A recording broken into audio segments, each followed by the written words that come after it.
Welcome at Scratch Leak, Fantastic Fast investigating some artists today. We're talking today to this guy. Let him introduce himself to the crowd. What's up, y'all? It's Egyptian Lover from Los Angeles, California, in the United States of America.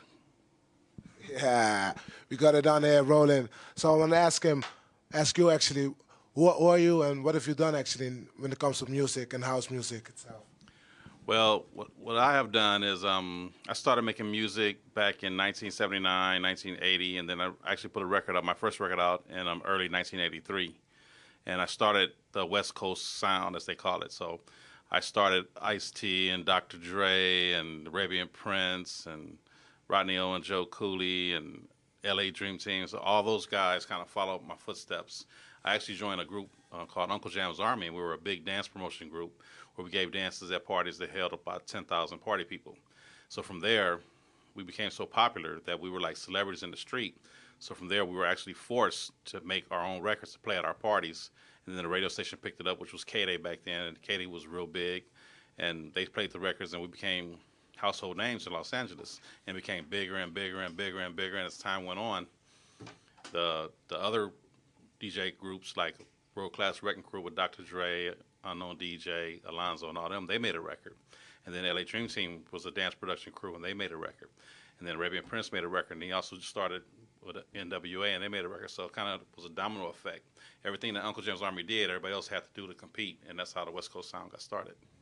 Okay, so if I really understand it correctly, you like one of the pioneers or one of at the footsteps you the pioneer of putting this house shit together. Not house. Not house. Electro. Electro. Oh yeah, sorry, I misunderstood. School hip hop. Okay. And what do you think of the developments right now when it comes to music these days now? Does anything change? I think a whole lot of this shit changed, but how do you feel about it actually, about the development that's going on right now at this present time? I love all music from way back in the 80s when I first started all the way till now. I mean, even now, today, people are still sampling and recreating the music that they did in the 80s. Like Missy just did a new song called Music Makes Me Lose Control. It was a bite off some of the 80s songs, like from Juan Atkins and Cybertron. And then Sierra's doing a whole bunch of recreating that kind of stuff. And a lot of groups, I mean, Black Eyed Peas just recreated one of my songs, My Beat Goes Boom, and they also used I Need a Freak to make My Humps, and it was a big hit. So all that music is coming back again, and it sounds good all over again. I just released a new album, Platinum Pyramids, and people think that I'm a new artist because they never heard of me before. Then they finally find out that they see me on MySpace and say, wow, you've been doing records since 80, 83? It's cool. And so the sound is back, and electro is making another movement all over again. Okay, and how do you feel about the sampling of your sound, when they use the samples? How do you feel about that? Well, I hear my samples in pretty much every kind of music. I heard it in rock, I heard it in house, I heard it in trance, I heard it in ghetto tech. I mean, I hear it in everything. I really don't mind. Unless they join with a big major label, then I'm going to go after them and look for some money. But if it's a small label and they just starting out, I started out as a DJ also. So I don't mind if they sample a little bit. That don't mean go out there and sample your ass off. Checking on MySpace, man. Checking the cat on MySpace. That don't mean sample your ass off. If you got some money, go ahead and kick a brother down. If you don't, you're struggling and you didn't make that much, then I ain't going to bother you. So if I find out you rolling the Benz, you breaking me off some 20s. What do you use to create your own music, or what do you use nowadays, actually? Well, back then I used everything that was out back then. I mean, the emulator, the 808, and a lot of keyboards that was out back then. Nowadays, you can find programs like Reasons and Fruity Loops. The new Fruity Loops 808 sounds great. Sounds great. I love the way I kicks out the drums. Yes. It's really like Fruity Loops. It's not expensive. You can get it. It's real easy to work. It programs just like an 808, so I would suggest using Fruity Loops or Reasons. Fruity Loops or Reasons, yeah. That's one of my favorite programs, actually, Reason. Like the way how it's built up and the difference. Well, for the old school people, Reasons is the way to go because it's just like a studio, and you can flip the chord, flip the machines around, use the chords. For the new people just starting out, go with Fruity Loops. Fruity Loops, yeah. Fruity Loops. I like the sound of the gun, and especially now with the function that you can record now, actually, so you can sample all the things, you record directly inside. You don't need to deal with the short things we used to do. I remember cutting it really but now they really pumped it up to a new level now. That's dope. That's pretty good. So Fruity Loops, I need to get sponsored. Look me up on MySpace. Okay, yeah, that's really dope. That's really dope. And what do you used to use? Like the old machines? How does the feeling is nowadays and using the software actually sitting behind the screen instead of really touching touching the machine itself. What do you feel Well, about that?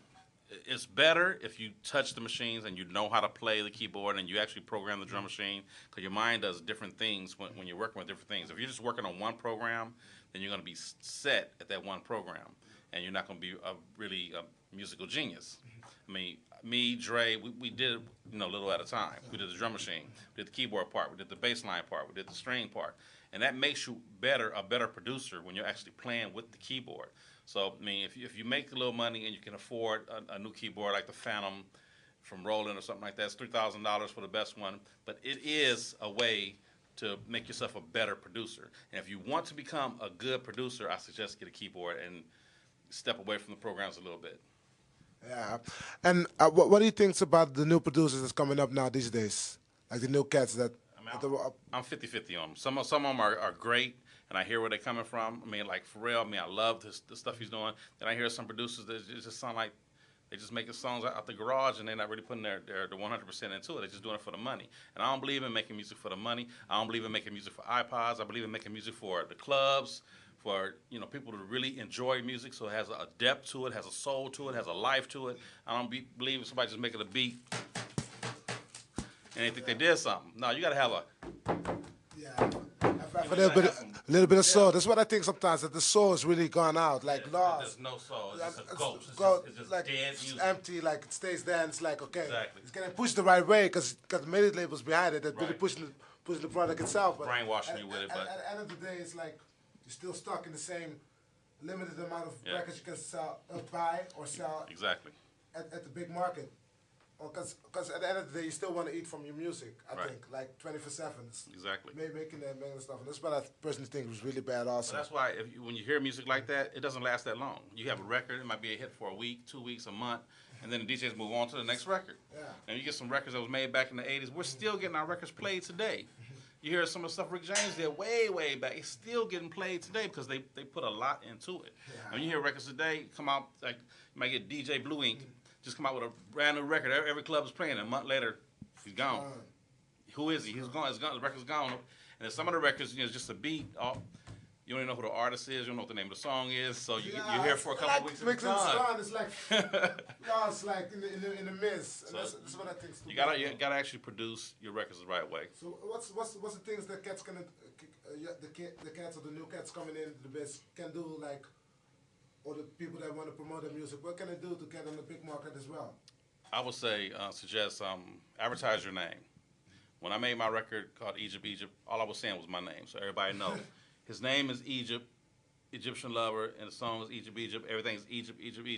They knew the name of the record, they knew the name of the artist. When you come out with a song, you can promote yourself, you can put your name in it, you can do a lot of different things. Dr. Dre came out with a record called Dr. Dre. He promoted himself.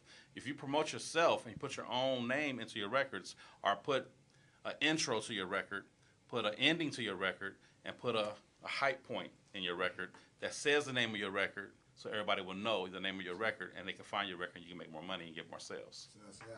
That's what I think also. Sometimes I hear nice loops, nice things, but I don't hear the song, the full arrangement. It doesn't have a bridge, it doesn't have a breakdown. That's what I think Right. is too bad sometimes. Sometimes I hear stuff like, oh, sick loop, but Right. it just stays there. It doesn't take me to, like, okay. You gotta And then take it up. and then I'm waiting for, like, but it's, Right.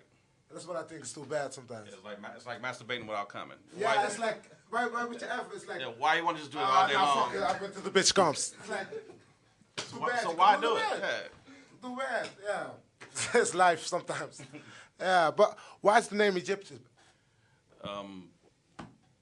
Probably the young kids ain't gonna know this, but I took the name from Rudolph Valentino, who was like a star way back in the day, who did black and white movies and silent movies. And he dressed up as a sheik, and he was mean to women, but he made them like it, and they fell in love with him. So it was like the lover. And then I got the mystique from like King Tut, how everybody wants to know who is King Tut and how did he get all this power and all this kind of stuff. So I put both of those together, came up with Egyptian Lover, and that's why I started my own record company, my own distribution company, and just did everything myself to keep that mystique. And that's how I got the name. Okay, nice. And what are your upcoming plans for Well, the future? right now I just put out a new album called Platinum Pyramids. It has about 12 songs on it. I'm working on a new album for late 2007, And I'm just going to keep doing music because a lot of people just still love that kind of music. A lot of new people are getting back into it. So I'm just going to keep making music the way I make music. I'm not going to change for anybody. I'm not going to change hip hop for the money. You know, I'm doing it because I love to do it, and that's how I did it from day one. And that's how I'm going to do it forever. Just like to make your music the way you want to make your music. It's my label. I can do whatever I want to do, and I'm going to do it. You got your freedom. I like that, man. That's a nice conversation. What's Square 63 with the Egyptian Lover coming soon? One of my freaks calling me. I got to get back with y'all.